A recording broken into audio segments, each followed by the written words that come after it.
ঠাকুর কথা কও, পেয়ারা খাও, কত আকুতি কত মিনতি। বালক বামদেবের চোখের জল ঝরে পড়ে। সময়ের কোনো হিসেব নেই। ঠাকুর তবুও কথা কয় না। শিশু মনে জিদ চেপে বসে। মা বলেছে মনের মতো করে ডাকলে ঠাকুর জ্যান্ত হয়, কথা শোনে। তাহলে আমার কথা কেন শুনবে না? বালক বামার ক্ষুধা নেই, তৃষ্ণা নেই, অন্য কোনো দিকে ভ্রুক্ষেপও নেই। কেবলই নে মা, খেয়ে নে, খেয়ে নে মা, খেয়ে নে বলে বলে ভাবে বিভোর হয়ে যায় বামাচরণ। ছেলের অবস্থা দেখে মা রাজকুমারীর চিন্তা বেড়ে চলে। দিন রাত ভাবেন ছেলের ভবিষ্যতের কথা।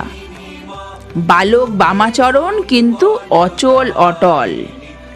ঠাকুরকে কথা বলানোর জন্যে, ঠাকুরকে খাওয়াবার জন্যে চেষ্টার অন্ত নেই তার। ওই তার এক চিন্তা, এক ধ্যান, এক জ্ঞান।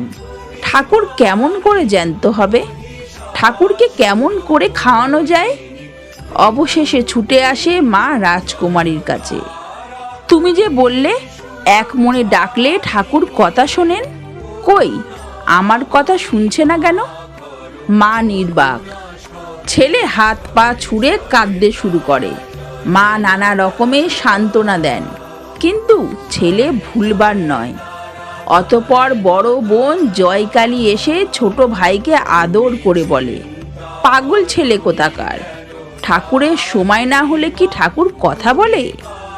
আর কিছুদিন যাক, তারপর ঠাকুর শুনবেন। দিদির কথায় বামাচরণের কান্না থামে।